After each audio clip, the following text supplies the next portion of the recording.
अगर आप इन दिनों सोने चांदी के भाव पर नजर बनाए हुए हैं तो 9 फरवरी की हलचल वाकई ध्यान खींचने वाली थी।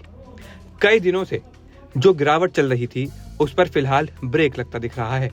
सोमवार को बाजार का मूड बदला, सोना फिर से मजबूती के साथ हरे निशान में लौटा और चांदी में भी तेज बिकवाली के बाद स्थिरता के संकेत मिले। ऐसे में निवेशकों के मन में अब एक ही सवाल है कि आगे क्या होगा। सबसे पहले बात करते हैं सोने की। राजधानी दिल्ली में 24 कैरेट सोने का भाव करीब 1,59,990 रुपए प्रति 10 ग्राम पहुंच गया है।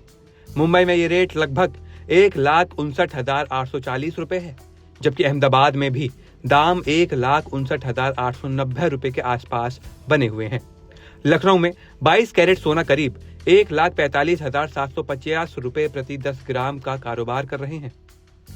यानी बड़े शहरों में सोने के रेट लगभग एक जैसे नजर आ रहे हैं। वहीं MCX यानी मल्टी कमोडिटी एक्सचेंज पर भी सोने में तेजी देखी गई है और दिन के कारोबार में भाव 1,59,500 रुपए प्रति 10 ग्राम के स्तर तक पहुंच गए। इसका साफ मतलब है कि बाजार में दोबारा खरीदारी का दबाव बन रहा है। अब जरा पीछे चलते हैं। पिछले कुछ दिनों में गिरावट ने निवेशकों को कंफ्यूज कर दिया था।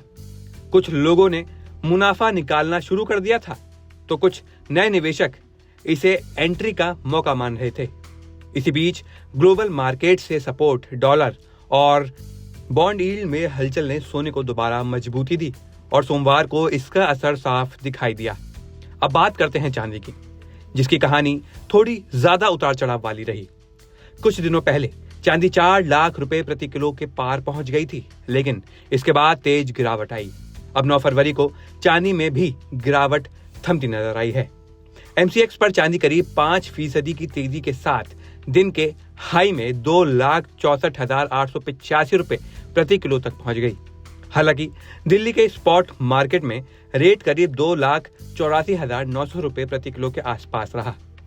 इंटरनेशनल मार्केट पर नजर डालें तो वहां भी चांदी में सुधार दिखा। ग्लोबल लेवल पर चांदी करीब 4.9% की तेजी के साथ 80,000 प्रति औंस तक पहुंच गई। एक्सपर्ट्स का मानना है कि गिरावट के बाद निचले स्तरों पर खरीदारी आई है और इंडस्ट्रियल डिमांड भी कीमतों को सपोर्ट दे रही है। इलेक्ट्रॉनिक्स, सोलर पैनल और दूसरी इंडस्ट्रीज में चांदी की मांग लगातार बनी हुई है। हालांकि भारत में पिछले हफ्ते तस्वीर थोड़ी अलग रही।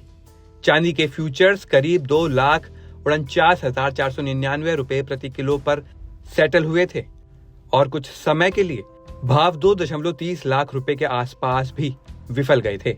यही वजह है कि चांदी में एक दिन तेजी और अगले दिन गिरावट अब आम बात हो गई है। अब आते हैं ग्लोबल फैक्टर्स पर। अमेरिका से आए ADP जॉब्स डेटा ने बाजार को थोड़ा निराश किया। जनवरी में प्राइवेट सेक्टर्स में सिर्फ 22,000 नौकरियां बढ़ी, जबकि अनुमान इससे कहीं ज्यादा था। इसका मतलब यह निकाला गया कि अमेरिका अर्थव्यवस्था की रफ्तार उम्मीद से कमजोर हो सकती है। ऐसे हालात में निवेशक अक्सर सेफ हेवन यानी सुरक्षित निवेश की ओर रुख करते हैं और यहीं से सोना चांदी को सपोर्ट मिलता है। US फेड की गवर्नर लीसा कुक ने भी साफ कहा कि महंगाई का खतरा अभी टला नहीं है और ब्याज दरों में बड़ी कटौती आसान नहीं होगी। ऊंची ब्याज दरें सोने पर दबाव डालती हैं, लेकिन अनिश्चितता बढ़ती है तो वही सोना फिर चमकने लगता है।